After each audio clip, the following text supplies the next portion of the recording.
கல்யாணம் பண்றேன்னு சொன்னாரு, திடீர்னு சீதனம் கேட்கிறாரு அப்படின்னு உடனே நம்ம எனக்கு என்ன தோணும்? சீதனம்னா பெண் வீட்டுல இருந்து கொடுக்குறது தானே சீதனம். அதை போட்டு பெற்றுக்கொள்வது சீதனம். என்ன கொடுக்குறாங்களோ அதை என்ன செய்வாங்க?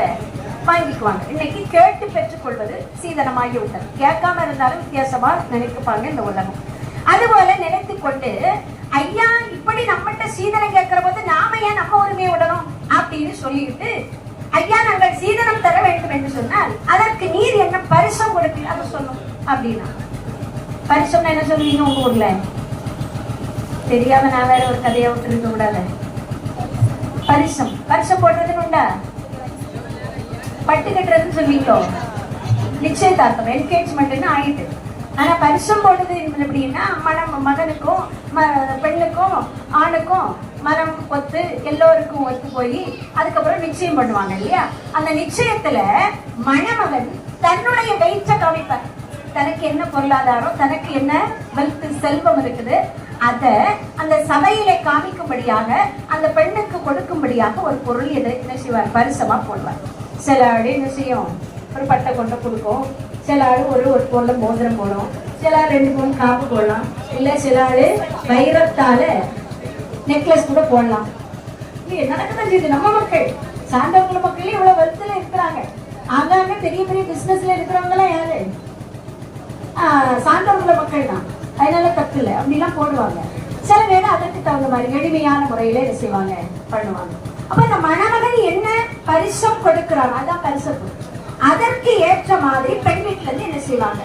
சீதனம் கொடுப்பாங்க. அதுவரை நினைச்சிட்டு ஐயாட்ட சாதாரணமா கேட்டாங்க. இவரு பொன்காசு பணம் கேட்கிறாரு, நம்ம கேட்போம் பரிசம் அப்படி. அவரு சொன்னாரு பாருங்க, தகருமோ நான் தருகும் தங்க காசு சதா கோடி என்னமது தானோ இல்லை. தகருமா? தகர்ந்து போகாது. ஒரு நாள் தகருமா? என்னக்கா தகருமான்னு கேட்கிற? தகரா தங்கக்கூடிய காசு, எஞ்சும் இருக்கக்கூடியது, சதா கோடி எண்ணமே இல்லாத வாழ்க்கை. அப்படிப்பட்ட ஒப்புமையற்ற உயர்ந்த ஒரு வாழை நான் தர இருக்கிறேன் அப்படின்னா அது என்ன வாழ்வு அப்படின்னா தர்ம யுக வாழ்வு. இதெல்லாம் இந்த அகிலத்திரட்டு முழுமையும் பிரயாணம் பண்றது எதை நோக்கிதான்? தர்ம யுக பாதையை நோக்கி. அந்த தர்மயுகம் எழுவதற்கான ஒவ்வொரு யாமம், ஒவ்வொரு முறைகள், தீர்வை, கணக்கு, அந்த வடமையெல்லாம் நடத்தி கொண்டு இதை வந்துட்டே இருக்காரு. இது எல்லாமே தர்மயுகத்திற்கான செயல்பாடுகள். திருக்கல்யாண வரைக்கும் இதுதான் தர்மயுகத்தினுடைய தீர்வைக்கான யாமத்துல ஒண்ணுதான் இந்த அம்மைமார்களை திருக்கல்யாணம் முடித்தது.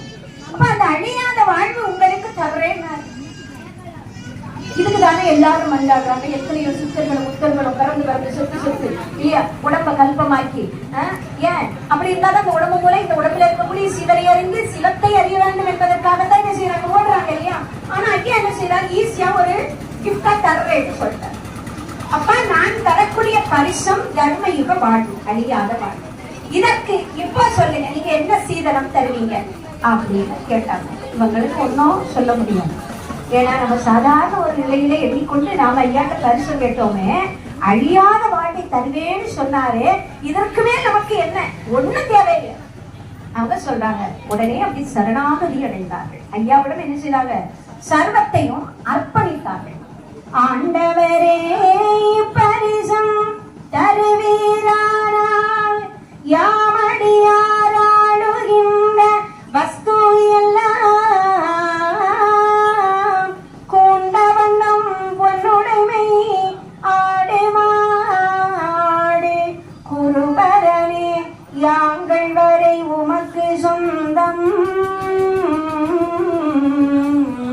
மீண்டடிமை முக்காலும் உமக்கு நாங்கள். ஆண்டவரே, ஆண்டவரேன்னா யாரு? எங்கேயோ போட்டிருக்குமானோ அப்படியே பறந்து என்ன செய்யுது தெரியுது? உங்க மைண்ட் வாய்ஸ் தெரியுது. ஆண்டவர் தான் நம்மை ஆளக்கூடிய ஒருவன், அவன் தான், வேற யாரும் இல்லை. சரியா? வீட்டுல இருக்க ஒரு கணவன் மனைவியை ஆளுகிறார். இந்த உலகத்தை ஆளுகிறவன் ஒருத்தர் இருக்கான். நாட்டை ஆளுவதற்கு மன்னன் இருக்கிறான், ஆட்சியாளர் இருக்கிறார். இந்த உலகத்தில் உள்ள அத்தனை உயிருக்கும் உயிராக இருந்து ஆளுவது யார்? அவர்தான் இறைவன். அவரை தான் நம்ம ஐயா, ஆதி நாராயண வைகுண்டம், இப்படிப்பட்ட பல பெயர்கள் எல்லாம் அழைக்கிறோம். அந்த ஐயா அவரை பார்த்து சொல்றாங்க, ஆண்டவரே இந்த பரிசத்தை, இந்த ஒப்புமை கூற முடியாத உயர்ந்த தர்மீகத்தை தருவீர் என்று சொன்னார். யாமடி அம்மாடியார் ஆளுகின்ற வஸ்து எல்லாம் கூண்ட பண்டம் சொல்றாங்க. நீண்டடிமை முக்காலும் உமக்கு நாங்கள் இளையடிமையானோங்கான் இறையமாறே பாண்டவரை காத்திருச்சு தந்தாமானே பாவையரும் மக்களும் உன் பக்கம்தானே.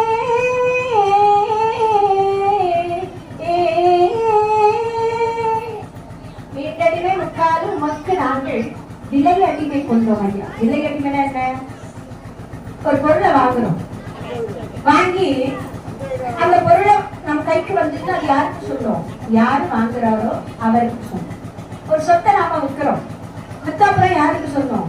யாரு அந்த பொருள் அதுக்கப்புறம் என்ன செய்யக்கூடாது? அது எங்க சொத்து, எங்க சொத்து என்ன செய்யக்கூடாது? இதான் விலை அடிமை ஆளுகிறது இல்லையா? அன்னைக்கு ஆட்கள் எல்லாம் என்ன செய்வாங்க? சந்தையில அடிமைக்கு விடுவாங்க.